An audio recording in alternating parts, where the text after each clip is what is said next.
Friends, welcome to this lesson. So in today's session we are going to discuss our AFM unit number 26 which is based on equipment leasing. तो आइए equipment leasing को समझते हैं दोस्तों, बहुत important topic है। तो सबसे पहले हम लोग समझेंगे लीज का क्या मीनिंग होता है दोस्तों। तो सबसे पहले बताया जा रहा है दोस्तों कि financial management evaluate financial resource for acquiring fix asset. इसका मतलब ये हुआ कि जब भी कोई कंपनी या इंडिविजुअल एक फिक्स एसेट को खरीदते हैं, जैसे मान लीजिए कि बिल्डिंग खरीदे या इक्विपमेंट का पीस खरीदे, तो उनको क्या करना पड़ता है कि उनके फाइनेंशियल सिचुएशन को देखना पड़ता है। अपना फाइनेंशियल सिचुएशन क्या है उसे देखना पड़ता है, right. So they have to assess their financial situation. तो ये देखना पड़ता है कि उनके पास फ़ंड है वो परचेज़ करने के लिए या नहीं है। तो फाइनेंशियल मैनेजमेंट यही होता है दोस्तों कि उन्हें ये देखना पड़ता है कि उनके पास सफिशिएंट फंड है या नहीं वो परचेज़ करने के लिए, ठीक है। So this is what they have to सी।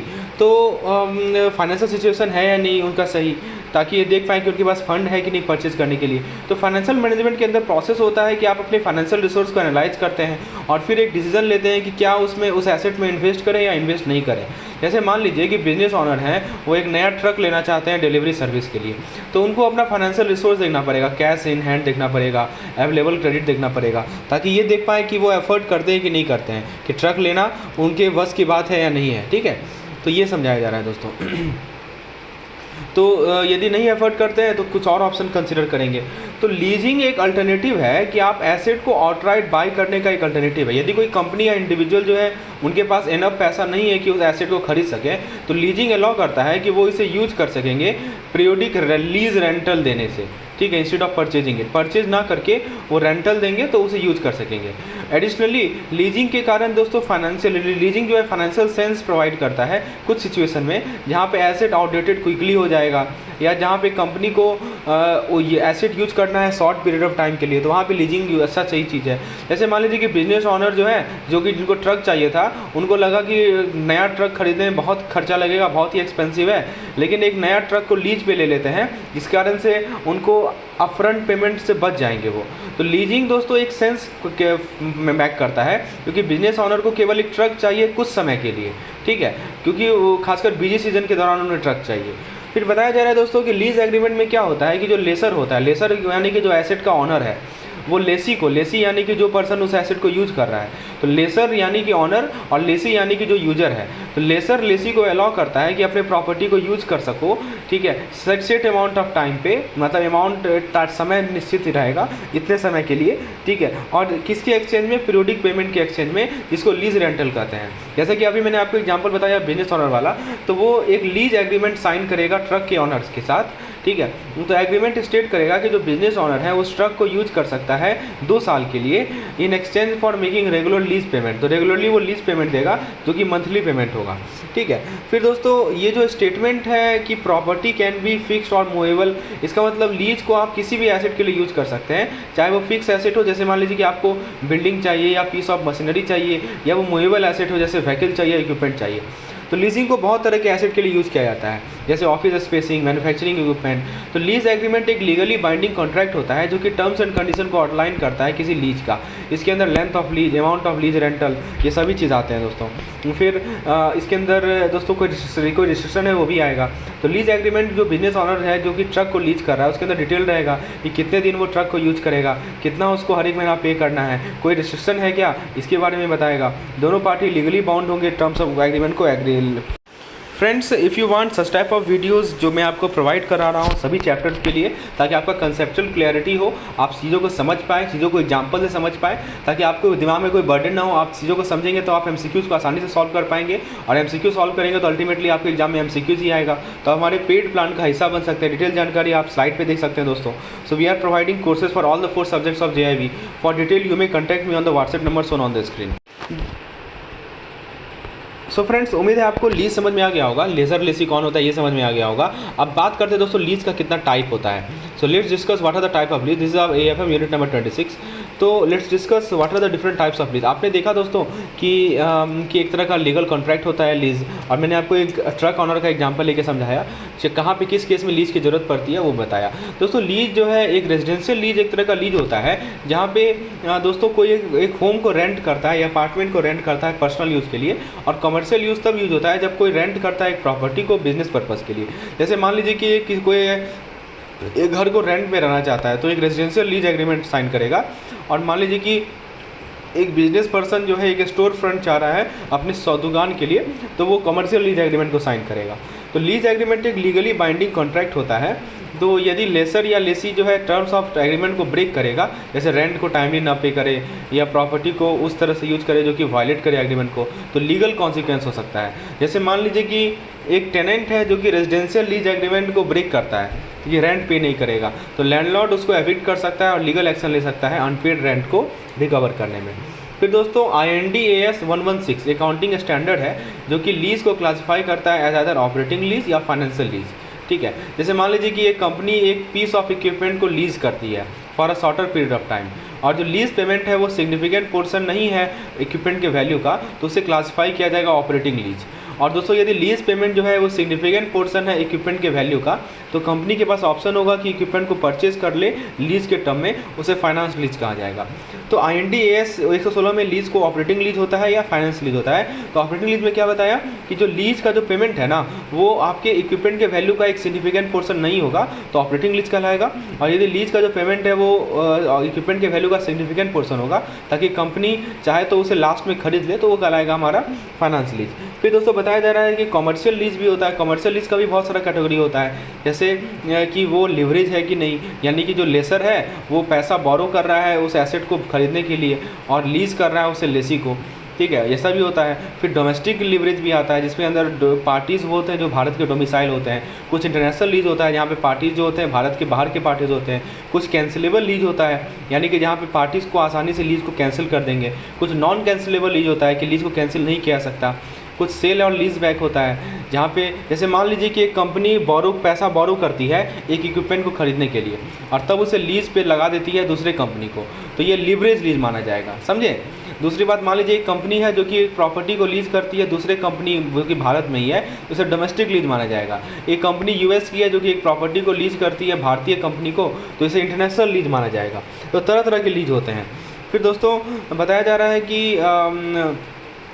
कि एक कंपनी लिवरेज लीज में बताया जा रहा है क्या होता है कि जैसे लिवरेज लीज एक तरह का कमर्शियल लीज होता है जहाँ पे लेसर जो है पैसा बोरो करता है ताकि एक एसेट को खरीदे और तब उसे लीज पे लगा देता है। जैसे कोई कंपनी ने क्या किया कि बैंक से पैसा ले लिया, उससे एक मशीनरी खरीद लिया और फिर उस मशीनरी को दूसरे कंपनी को लीज पे लगा दिया ताकि उसको मैन्युफैक्चरिंग प्रोसेस में यूज़ हो सके। फिर दोस्तों डोमेस्टिक लीज में क्या होता है कि जो पार्टीज भारत में लोकेटेड होते हैं तो वो तो उसके लिए होता है। जैसे मान लीजिए कि कोई मुंबई की कोई कंपनी है वो एक वेयर हाउस को लीज पे लगा दी दूसरे कंपनी को पुणे में, तो ये डोमेस्टिक लीज माना जाएगा। ठीक है, यदि सेम कंपनी मुंबई की एक वेयर हाउस को लीज कर देती है न्यूयॉर्क की कंपनी को, तो इंटरनेशनल लीज माना जाएगा। समझे। तो ये सभी लीज के डिफरेंट टाइप्स होते हैं। होपफुली आपको डिफरेंट टाइप्स ऑफ लीज समझ में आ गया। डोमेस्टिक लीज क्या होता है, हमारा इंटरनेशनल लीज क्या होता है। फिर दोस्तों आपने लिवरेज लीज देखा, लिवरेज लीज क्या होता है। ठीक है, तो लीज को टाइप को समझना बहुत जरूरी है और IND AS 116 में इसके बारे में लिखा है। आपने IND AS देखा होगा ना दोस्तों। IND AS होता है अकाउंटिंग स्टैंडर्ड्स, आपने पढ़ा होगा accounting standards, right. I think you have understood accounting standards. So now let's see the cancellable lease के बारे में थोड़ा बात करते हैं। तो वो कैंसिलेबल लीज क्या होता है दोस्तों। कैंसिलेबल लीज एक तरह का लीज एग्रीमेंट होता है जिसको टर्मिनेट किया सकता है किसी भी पार्टी के द्वारा। जैसे मान लीजिए कि एक कंपनी ने ऑफिस स्पेस को लीज किया 1 साल के लिए और एक कैंसिलेशन क्लाउज था कि दोस्तों वो टर्मिनेट कर सकते हैं लीज 6 महीना के बाद यदि स्पेस की रिक्वायरमेंट नहीं है तो एक होता है नॉन कैंसिलेबल लीज। तो कंपनी को जो है फुल ईयर का पेमेंट देना पड़ेगा यदि उसे नहीं, मान लीजिए कि 6 महीना बाद उनको नहीं चाहिए स्पेस लेकिन फिर भी पूरा साल का पैसा देना पड़ेगा। फिर दोस्तों एक होता है वेट लीज। वेट लीज में क्या होता है कि जो लेसर है ना वो लेसी को प्रोवाइड करता है कंप्लीट एयरक्राफ्ट या दूसरा इक्विपमेंट जिसमें क्रू मेंटेनेंस सब कुछ होता है। और ड्राई लीज में क्या होता है कि लेसर लेसी को केवल इक्विपमेंट प्रोवाइड करता है और क्रू और मेंटेनेंस का रिस्पॉन्सिबिलिटी लेसी में होगा। जैसे एग्जांपल में मान लीजिए एक कंपनी को ज़रूरत है ट्रांसपोर्ट करने का large group of people for business trip, तो वो चूज़ करेगी कि एयरप्लेन को लीज पे ले लेते हैं वेट लीज एग्रीमेंट में, जिसमें दोस्तों कंपनी जो है एयरक्राफ्ट और क्रू प्रोवाइड करेगी। और दोस्तों यदि कंपनी को एक स्मॉलर ग्रुप ऑफ पीपल को ट्रांसपोर्ट करना है तो वो लीज करेगी किसी एयरप्लेन को ड्राई लीज एग्रीमेंट में और अपना क्रू प्रोवाइड करेगी। ठीक है, ये बात है। फिर दोस्तों बताया जा रहा है कि एक सेल होता है और लीज बैक ट्रांजेक्शन होता है। एक फाइनेंशियल ट्रांजेक्शन होता है जहाँ पे कंपनी एक एसेट को बेचती है दूसरे पार्टी को और फिर उसे बैक लीज करती है बायर से। जैसे मान लीजिए कि एक कंपनी ने बिल्डिंग खरीदा, वो उसे दूसरे पार्टी को बेच दी और तब उसे वापस जो है लीज पे ले ली बायर से। तो ये क्या होता है कि कंपनी को कैश अपफ्रंट मिल जाता है सेल से और वो फिर उससे यूज़ करती है बिल्डिंग को अपने बिजनेस ऑपरेशन के लिए। तो ये होता है सेल्स एंड लीज बैक। पहले तो खरीद के बेच दी, ठीक है, एक बिल्डिंग खरीदा उसने बेच दिया और फिर उसी पार्टी से लीज पे ले लिया वो बिल्डिंग, ठीक है। तो ये चीज़ है कि कंपनी को कैश अपफ्रंट मिल गया सेल्स हो करने से, और फिर दोस्तों वो बिज़नेस को यूज़ कर रही है, बिल्डिंग को यूज़ कर रही है अपने बिजनेस पर्पज़ के लिए। फिर दोस्तों एक होता है हमारा sales and lease back transaction. ये क्रिटिसाइज़ किया गया है क्योंकि कभी कभी कंपनी जो है एसेट को बेच देती है जिसको यूज़फुल नहीं होता है, वैल्यूबल नहीं होता है। जैसे ओल्ड इक्विपमेंट बेच दी, ओल्ड प्रॉपर्टी बेच दी डिक्लाइनिंग मार्केट में, इन्फ्लेटेड बढ़ा के दाम दिखाकर, ताकि शॉर्ट टर्म क्रैश। जैसे मान लीजिए एक कंपनी ने क्या किया कि जो ओल्ड डिलीवरी ट्रक था, ट्रक का जो बहुत पुराना डिलीवरी ट्रक था जो कि यूज़फुल नहीं था, ठीक है, उसे बेच दिया दूसरे पार्टी को और फिर उसे वापस लीज में ले लिया हायर प्राइस पे, ताकि ये कैश इन्फ्यूजन क्रिएट कर सके। इसको क्रिटिसाइज़ किया जा सकता है अकाउंटिंग ट्रिक, ताकि कंपनी शॉर्ट टर्म में अच्छा दिखे। लेकिन दोस्तों बिजनेस सस्टेनेबल बिजनेस स्ट्रेटजी नहीं है, ये सस्टेन नहीं कर सकती बहुत दिनों तक। तो समझ में आया दोस्तों कि लीज के कितने कितने टाइप होते हैं। कैंसिलेशन लीज होता है, ठीक है, और कुछ आपको मैंने अभी समझाया कि ये जो सेल मतलब खरीद लो बेच दो और फिर से उसे लीज पे ले लो। तो ये सभी डिफरेंट टाइप्स ऑफ लीज होते हैं दोस्तों। तो ये कुछ लीज खतरनाक भी होता है, इसको क्रिटिसाइज़ किया जाता है इस तरह के लीज को। अब बात करते हैं दोस्तों फाइनेंस लीज की। फाइनेंस लीज क्या होता है इसे समझते हैं दोस्तों। फाइनेंस लीज एक तरह का लीज एग्रीमेंट होता है जिसे हम लोग कैपिटल लीज भी कहते हैं या सेल्स लीज भी कहते हैं। ये लॉन्ग टर्म लीज होता है जहाँ पे जो लेसी होता है ना वो लीज एसेट को खरीदता है लीज पीरियड के ख़त्म होने पे। जैसे एग्जांपल के तौर पर एक कंपनी को डिलीवरी ट्रक चाहिए अपने बिजनेस ऑपरेशन के लिए, लेकिन दोस्तों इसके पास फंड ही नहीं है उसे परचेज करने के लिए। तो कंपनी एक फाइनेंस लीज एग्रीमेंट में जाती है लेसर के साथ, जहाँ पे वो ट्रक को लीज करेगा 5 साल तक के समय के लिए, और फिर जब ख़त्म हो जाएगा ना 5 साल तो उसे खरीद लेगा, ठीक है। यही होता है फाइनेंस लीज। तो दोस्तों यहाँ पे क्या होता है कि फाइनेंस लीज एग्रीमेंट में क्या होता है कि जो लेसर और लेसी है वो एग्री करता है कि जो लीज्ड एसेट का ऑनरशिप जो है वो ट्रांसफ़र किया जाएगा लेसी को at the end of lease period. जैसे डिलीवरी ट्रक का जो लीज एग्रीमेंट है तो लेसर और लेसी ने एग्री किया कि जो ट्रक का ऑनरशिप है वो ट्रांसफ़र कर दिया जाएगा लेसी को 5 साल के अंत में। समझ में आया दोस्तों। फिर बताया जा रहा है कि फाइनेंस लीज एक मेथड है जिसमें फाइनेंस प्रोवाइड किया जाएगा, जहाँ पे लेसर जो है एसेट को खरीदेगा लेसी के यूज़ के लिए एग्रीड पीरियड ऑफ टाइम के लिए। जैसे लेसर ने क्या किया, लेसर समझ रहे हैं ना, लेसर यानी कि जो लीज दे रहा है और लेसी यानी कि जो लीज का हेल्प ले रहा है, ठीक है। तो लेसर जो है डिलीवरी ट्रक को परचेज किया और उसे कंपनी को लीज पे लगा दिया 5 साल के लिए as a part of finance lease agreement. दोस्तों फिर बताया जा रहा है कि finance lease result in substantially transfer, मतलब क्या होता है कि जो रिस्क और रिवार्ड है ऑनरशिप का वो ट्रांसफ़र हो जाता है लेसी को। जैसे 5 साल का लीज पीरियड है तो कंपनी की जिम्मेवारी है मेंटेनेंस का, इंश्योरेंस का या दूसरा कॉस्ट जो कि डिलीवरी ट्रक से एसोसिएटेड है, ठीक है। फिर दोस्तों बताया जा रहा है कि जो लेसी का जो इंटेंशन रहता है फाइनेंस लीज के पीछे वो ये रहता है कि लीज एसेट को खरीद लिया जाएगा for the major part of economic life. मतलब जो कंपनी है वो प्लान कर रही है कि डिलीवरी ट्रक को 5 साल के लिए यूज़ करेगी और फिर एवन दो the financial lease agreement is only for 5 year, ठीक है, 10 साल तक यूज़ करेंगे। कंपनी सोच रही है कि चलो इस ट्रक को 10 साल तक यूज़ करेंगे, जबकि जो लीज है एग्रीमेंट है उसका 5 साल तक ही पीरियड है। तो IND-AS 116 में दोस्तों एक अकाउंटिंग स्टैंडर्ड है जो कि डिफाइन करता है फाइनेंशियल लीज को एक तरह का लीज जो कि सारा रिस्क और रिवार्ड को ट्रांसफ़र कर देता है ऑनरशिप को, जो अंडरलाइंग एसेट का ऑनरशिप होता है। जैसे डिलीवरी ट्रक के लीज एग्रीमेंट में लेसी का जिम्मेवारी है सारा कॉस्ट जो कि ट्रक से एसोसिएटेड है ड्यूरिंग द लीज पीरियड, जो कि इंडिकेशन है कि substantial risk and reward transfer. यानी लेसर ने क्या किया, जो भी रिस्क था जो भी रिवार्ड था सब ट्रांसफ़र कर दिया किसके पास, सब ट्रांसफ़र कर दिया लेसी के पास, ठीक है।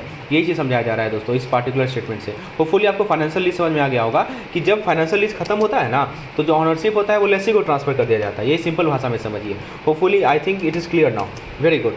तो अब जरा आगे बढ़ते हैं दोस्तों और हम लोग देखते हैं कि नेक्स्ट स्टेटमेंट को समझते हैं ऑनरशिप के रिगार्डिंग। दोस्तों बताया जा रहा है कि जो इसका मतलब ये हुआ दोस्तों कि किसी भी फाइनेंशियल लीज में जो लेसर है वो ऑनरशिप एसेट का जो ऑनरशिप है उसे लेसी को ट्रांसफ़र कर देता है लीज के टर्म के एंड में। इसका मतलब कि लेसी का जो राइट है उस एसेट को यूज़ कर सकता है लीज टर्म में और एसेट को खरीद सकता है। जैसे मान लीजिए कि एक कंपनी एक फाइनेंशियल लीज एग्रीमेंट में इंटर की ताकि एक मशीनरी को एक्वायर कर लेगी जिसका दाम है 1 लाख रुपया, तो कंपनी उस मशीन को खरीद लेगी जैसे लीज टर्म खत्म होगा तब। फिर दोस्तों बताया जा रहा है कि किसी फाइनेंस लीज में लेसी जो है उसके पास ऑप्शन रहता है कि वो एसेट को परचेज कर लेगा एक प्राइस जो कि लोअर होगा मार्केट वैल्यू ऑफ एसेट से लीज के टर्म में। तो लेसी को एक्सपेक्टेड होता है कि उस ऑप्शन को एक्सरसाइज करे और एसेट को परचेज करे। जैसे मान लीजिए कि एक कंपनी एक फाइनेंशियल लीज एग्रीमेंट में इंटर की कि एक कार जो है जो कि $50 लाख का है, 50 लाख रुपया का है, उसको एक्वायर करेगी। तो एग्रीमेंट के अंदर दोस्तों एक ऑप्शन हो सकता है कंपनी के पास कि वो कार को परचेज करे 10 लाख के लिए लीज के टर्म के एंड में, ठीक है, ये ऑप्शन होता है। फिर दोस्तों बताया जा रहा है कि जो लीज का जो टर्म होता है वो लॉन्ग अनफ होता है कि लेसी को उस एसेट को यूज़ कर ले यूजफुल लाइफ के लिए। जैसे कोई कंपनी फाइनेंशियल लीज एग्रीमेंट में इंटर की, एक बिल्डिंग को एक्वायर करेंगे जिसका इकोनॉमिक लाइफ है 20 साल का, तो जो आपका लीज का टर्म रहेगा ना वो कम से कम 15 साल का होगा। वही बताया जा रहा है कि लीज का जो टर्म रहेगा वो उतना तो लॉन्ग अनफ होगा ही होगा ताकि लेसी को उस एसेट को यूज़ कर सके उसके यूजफुल लाइफ के लिए। जैसे 20 साल का बिल्डिंग है, इकोनॉमिक लाइफ है 20 साल का, और जो लीज होगा वो कम से कम 15 साल का जरूर होगा। फिर बताया जा रहा है दोस्तों प्रेजेंट वैल्यू के बारे में कि किसी फाइनेंशियल लीज में जो मिनिमम लीज पेमेंट होता है, ठीक है, at the inception of lease, उसका जो प्रेजेंट वैल्यू होगा वो equal to exceed the fair value. तो समझिए कि मतलब कि जो लीज पेमेंट जो लेसी देगा ना वो एसेट का कॉस्ट वो उसको कवर करेगा और लेसर को रिटर्न प्रोवाइड करेगा। जैसे मान लीजिए कंपनी एक फाइनेंशियल लीज में इंटर की ताकि एक मशीन जो कि 10 लाख का है उसे एक्वायर करे, तो जो प्रेजेंट वैल्यू जो मिनिमम लीज पेमेंट का जो प्रेजेंट वैल्यू होगा वो कम से कम 10 लाख होना चाहिए। फिर बताया जा रहा है दोस्तों कि जो फाइनेंशियल लीज होता है उसमें जिस एसेट को लीज किया जाएगा वो स्पेशलाइज नेचर का होगा और उसे लेसी के द्वारा ही यूज़ किया जाएगा। जैसे एक कंपनी इंटर करती है फाइनेंशियल लीज एग्रीमेंट में किसी सॉफ्टवेयर को एक्वायर करना है जिसको कस्टमाइज़ किया गया है कंपनी के स्पेसिफिक नीड के लिए, तो सॉफ्टवेयर को केवल कंपनी ही यूज़ करेगी, कोई और पार्टी यूज़ नहीं कर सकता है। वही बताया जा रहा है कि lease asset is of specialise nature that can only be use by the lessee. मतलब मान लीजिए कोई सॉफ्टवेयर को एक्वायर करने के लिए कंपनी ने फाइनेंशियल लीज एग्रीमेंट किया तो जो कि कस्टमाइज है कंपनी के स्पेसिफिक नीड से, तो सॉफ्टवेयर केवल कंपनी ही यूज़ कर सकती है। फिर बताया जा रहा है एक फाइनेंशियल लीज में लेसी के पास राइट होता है कि वो लीज को कैंसिल कर सके before the end of lease term, और यदि लेसी लीज को कैंसिल करेगा तो जो भी लॉस इनकर होगा लेसर को वो लेसी बॉन्ड करेगा। जैसे मान लीजिए कि कंपनी फाइनेंशियल एग्रीमेंट में इंटर की एक मशीनरी खरीदने का 10 लाख था, लेकिन 2 साल के बाद उसने लीज को कैंसिल कर दिया, तो कंपनी को जो पेनल्टी देना पड़ेगा और जो भी लॉस इनकर किया गया लेसर को वो कंपनी को देना पड़ेगा। समझ में आ गया दोस्तों एक एक पॉइंट लेसर लेसी के कारण क्या क्या पॉइंट्स रिलेटेड है, होपफुली आपको क्लियर हो गया होगा। वेरी गुड, आगे बढ़ते हैं दोस्तों। आगे हम लोग आप देखेंगे कि ऑपरेटिंग लीज क्या होता है और दोस्तों रैशनली क्या ज़रूरी है लीजिंग का, लीजिंग के पीछे क्या सोच है, ठीक है, और दूसरी बात समझेंगे कि ऑपरेटिंग लीज क्या होता है। आइए समझते हैं इसको। दोस्तों बताया जा रहा है आपको कि ऑपरेटिंग लीज के रिगार्डिंग स्टेप समझाया जा रहा है कि ऑपरेटिंग लीज एक तरह का लीज होता है दोस्तों जहाँ पे लेसी यानी कि जो पर्सन एसेट को लीज कर रहा है, ठीक है, वो जो है सब्सटेंशियली सारा रिस्क रिवार्ड नहीं लेता है एसेट की ऑनरशिप का। मतलब ये हुआ कि जो लेसर है जो पर्सन लीज कर दे रहा है वही जिम्मेवार होगा मेंटेनेंस का भी और इंश्योरेंस का भी एसेट का। जैसे मान लीजिए कि एक कंपनी ने क्या किया, ऑफिस स्पेस को लीज पे लगा दिया 5 साल के लिए under an operating lease agreement, तो जो लैंडलॉर्ड होगा ना उसकी जिम्मेवारी बनेगी बिल्डिंग को मेंटेन करना और ये इंश्योर करना कि ये इंश्योर्ड है, ठीक है, और तो कंपनी जो है केवल रिस्पॉन्सिबल होगी लीज रेंटल को पेमेंट करने का। फिर दोस्तों बताया जा रहा है ये तो ऑपरेटिंग लीज होता है। देखिए फाइनेंशियल लीज में सारा जिम्मेवारी किसका था, लेजी का था, लेकिन ऑपरेटिंग लीज में सारा जिम्मेवारी किसका है, लेजर का है। फिर दोस्तों बताया जा रहा है आपको कि जो लीज का जो क्लासिफिकेशन होता है ऑपरेटिंग लीज या फाइनेंस लीज, ये बेस्ड होता है कि ट्रांजेक्शन का सब्सटेंस क्या है। जैसे मान लीजिए कि ये डिटरमाइन किया जाएगा कि इकोनॉमिक रियलिटी सिचुएशन का इकोनॉमिक रियलिटी को देखकर, ठीक है, ये बात को। जैसे ऑपरेटिंग लीज जनरली शॉर्टर होता है economic life, shorter than the economic life of an asset being lease, ठीक है। तो जैसे मान लीजिए कि एक कंपनी जो है प्रिंटर को लीज कर रही है 2 साल के पीरियड के लिए एक ऑपरेटिंग लीज एग्रीमेंट में, तो कंपनी जो है लीज को कैंसिल कर सकती है 2 साल से पहले बिना किसी पेनल्टी को इनकर किए। वही बताया जा रहा है कि ऑपरेटिंग जो लीज होता है ना वो शॉर्टर होता है economic life of the asset जिसको लीज किया जा रहा है, या लेसी के पास ऑप्शन होगा कि वो लीज को कैंसिल कर दे। जैसे मैंने आपको फाइनेंस लीज में क्या बताया था कि जब भी कोई लेसी उस लीज को कैंसिल करेगा तो उसके उस पेनल्टी देना पड़ता है, लेकिन यहाँ पे कोई पेनल्टी का नहीं प्रावधान है ऑपरेटिंग लीज में। फिर दोस्तों ऑपरेटिंग लीज दोस्तों यूज़फुल होता है लेसी के लिए क्योंकि ऑब्लिगेशन जो क्रिएट किया गया है लीज एग्रीमेंट में वो रिफ्लेक्ट नहीं होता है डेप्ट के रूप में। जैसे मतलब ये हुआ कि जो कंपनी का डेप्ट इक्विटी रेशियो होता है ना वो ख़राब नहीं होगा क्योंकि दोस्तों वो अपने बोरोइंग कैपेसिटी को स्ट्रेंथन कर सकता है। लेकिन फाइनेंस लीज में क्या था कि एसेट का वैल्यू और जो रिजल्टिंग लायबिलिटी है उसको इंक्लूड किया जाएगा बैलेंस शीट में, इस कारण से ये डिफिकल्ट हो जाएगा लेसी फर्म को अपने बोरोइंग पावर को बढ़ाने का। तो क्या अच्छा है बताइए कंपनी के लिए, ऑब्वियसली ऑपरेटिंग लीज अच्छा है क्योंकि दोस्तों ना ही इसमें कैंसिल करने का कोई झंझट है, कैंसिल कर जब चाहो तब कर दो, ठीक है, और उसमें क्या था कैंसिल करोगे तो सारा तुम्हारा कॉस्ट बियर करना पड़ेगा। दूसरी बात कि डेप्ट इक्विटी रेशियो बना रहता है कंपनी का, ये भी एडवांटेज है किसमें, ऑपरेटिंग लीज में, ठीक है, as compare to finance lease, और ये सब पॉइंट आपको ध्यान रखना, और मेंटेनेंस कॉस्ट भी वगैरह नहीं लगता है। तो दोस्तों और पॉइंट देखिए और क्या बताया जा रहा है कि under finance lease value of asset, और ये सब पॉइंट समझाया। अब दोस्तों देखिए क्या क्या इसका फ़ायदा है कि जब कंपनी किसी एसेट को खरीदना चाहती है ना तो वो क्या करती है कि पूरा का पूरा कॉस्ट अपफ्रंट दे देती है जो कि बहुत ही सिग्निफिकेंस एक्सपेंस हो सकता है। तो लीज फाइनेंसिंग से क्या होता है, लीज का क्या क्या फ़ायदा है वो बताया जा रहा है दोस्तों। पहला है लोअर इनिशियल कॉस्ट। तो लीज फाइनेंसिंग से क्या होता है कि लेसी जो है एसेट को एक्वायर कर सकता है बिना अपफ्रंट कॉस्ट दिए, ठीक है। उसके अलावा क्या करेगा, उसकी जगह पे क्या करेगा, लेसी जो है रेगुलर लीज पेमेंट देगा over the term of lease, जिसके कारण एफोर्डेबल ऑप्शन होगा। जैसे मान लीजिए कि स्मॉल बिजनेस है जिसको नया डिलीवरी ट्रक चाहिए, उसके पास पैसा है ही नहीं कि पूरा का पूरा ट्रक का पैसा एक साथ दे दे, तो वो क्या करेगा, लीज पे ले लेगा बिना लार्ज अपफ्रंट कॉस्ट किए। दूसरा फ़ायदा है कि दोस्तों कि फुल फाइनेंस का अवेलेबिलिटी, कि दोस्तों इसमें बताया जा रहा है कि दूसरा तरह का जो फाइनेंसिंग होता है कि मतलब कंपनी के लिए आसान होता है कि जो कि कैश फ्लो एक्सपीरियंस करेगी, कैश फ्लो क्रंच एक्सपीरियंस कर रही है उस एसेट को एक्वायर करने। जैसे मान लीजिए कि स्टार्टअप कंपनी है, उसके पास कैश रिजर्व है ही नहीं कि वो ऑफिस इक्विपमेंट को परचेज करे, लेकिन लीज करवा के वो एक्वायर कर सकती है इक्विपमेंट को, जो कि स्टार्ट कर सकती है। फिर बताया जा रहा है कन्वीनियंस होता है, मतलब ये दोस्तों ये बताया जा रहा है कि लीज के माध्यम से जो लेजी होता है उसको बाइंग एसेट के बाई करने का प्रोसेस से जाना नहीं पड़ता है, क्योंकि टाइम कंज्यूमिंग हो सकता है, पेपर वर्क हो सकता है। और दोस्तों यदि एसेट को ज़रूरत है शॉर्ट टाइम के लिए, तो लीज जो है वो एसेट को रिटर्न कर सकता है end of the lease term. जैसे कोई कंपनी एक पीस ऑफ स्पेशलाइज इक्विपमेंट को लीज पे ली कुछ शॉर्ट टर्म प्रोजेक्ट के लिए और फिर उसे वापस कर दी, तो ये लीज का एडवांटेज है, कन्वीनियंस, ठीक है। फिर दोस्तों मैंने आपको बताया कि लोअर इनिशियल कॉस्ट होता है, ठीक है, लीज के माध्यम से। और फिर एक बताया कि अवेलेबिलिटी ऑफ फुल फाइनेंस, यानी कि फुल फाइनेंस भी ले सकते हैं, ये भी एक बहुत बड़ा फ़ायदा है लीज का।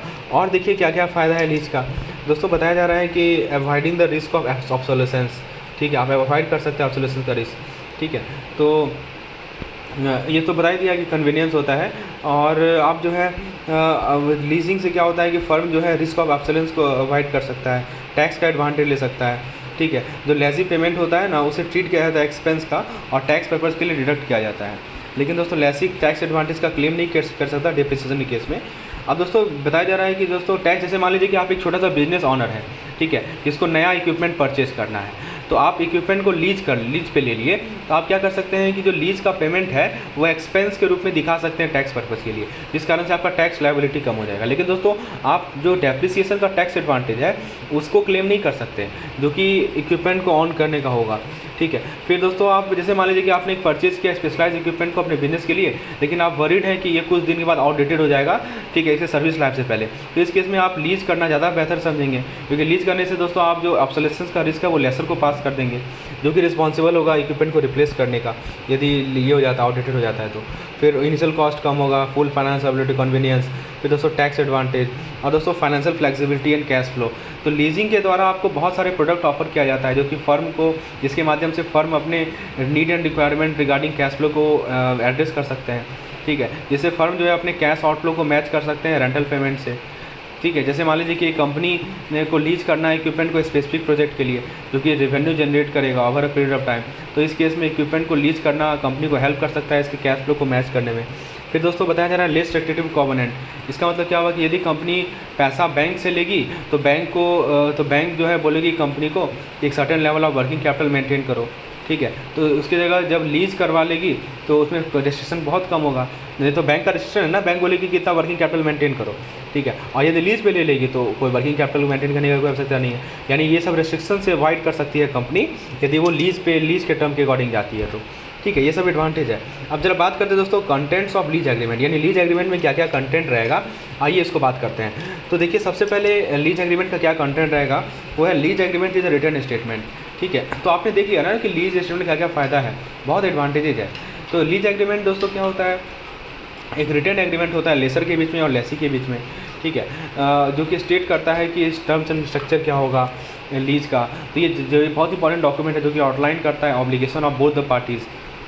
फिर दोस्तों ये बताता है कि लीज का जो एग्रीमेंट का कंटेंट है वो वेरी कर सकता है एसेट के टाइप पे बेस्ड, ठीक है, और लीज के टाइप पे। जैसे मान लीजिए कि लीज एग्रीमेंट का जो कंटेंट रहेगा एक कार के लिए वो अलग होगा लीज एग्रीमेंट का कंटेंट किसी हैवी मशीनरी के लिए।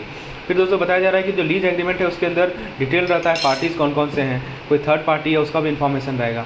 इसका मतलब दोस्तों कोई अदर पार्टी यदि इन्वॉल्व है लीज में, जैसे कोई बैंक है या फाइनेंशियल इंस्टीट्यूशन है, तो उसका भी डिटेल इंक्लूड किया जाएगा एग्रीमेंट में। फिर बताया जा रहा है दोस्तों कि एग्रीमेंट जो है वो सारा इन्फॉर्मेशन ले कि एसेट का मेक क्या है, मॉडल क्या है, कोई वारंटीज़ भी है जो अप्लाई हो रहा है इस पर, ये भी इन्फॉर्मेशन रहेगा। एग्रीमेंट इंक्लूड करेगा इन्फॉर्मेशन कि कब एसेट को डिलीवर किया जाएगा लेसी को और कब ये लेसर को रिटर्न किया जाएगा, फिर दोस्तों एग्रीमेंट के अंदर इन्फॉर्मेशन रहेगा कि ड्यूरेशन क्या रहेगा लीज का, कब शुरू होगा कब खत्म होगा। फिर दोस्तों एग्रीमेंट के अंदर जानकारी रहेगी कि पेमेंट कितना मिलेगा, लेसर को कितना, लेसी को कितना पेमेंट करना है, इनिशियल डिपॉजिट कितना होगा, लीज पेमेंट कितना होगा, इंटरेस्ट कितना होगा। एग्रीमेंट के अंदर इन्फॉर्मेशन रहेगा कि लेसी के पास ऑप्शन है कि वो एसेट को परचेज कर सके एट द एंड। और दोस्तों एग्रीमेंट के अंदर इन्फॉर्मेशन रहेगा कि एसेट को कौन मेंटेन करेगा, ठीक है, asset who will maintain the asset, सारा चीज़ रहेगा, ठीक है, who will maintain the asset, insurance, ये सब का कॉस्ट कौन बियर करेगा, ठीक है। तो ये सभी हैं दोस्तों हमारे पार्ट्स। तो फ्रेंड्स ये था हमारा part 1 lecture. Part 2 lecture paid member पे अवेलेबल रहेगा। तो यदि आप इस तरह का सिंप्लीफाइड एक्सप्लेनेशन चाहते हैं सभी टॉपिक का विथ एग्जांपल, हमारा पेड कोर्स को अवेल कीजिए, जिसमें मैं आपको हर एक टॉपिक का वीडियो लेसन प्रोवाइड करूँगा with a minimum cost of ₹200। So if you want to avail such type of videos you can WhatsApp me on the number shown on the screen. धन्यवाद।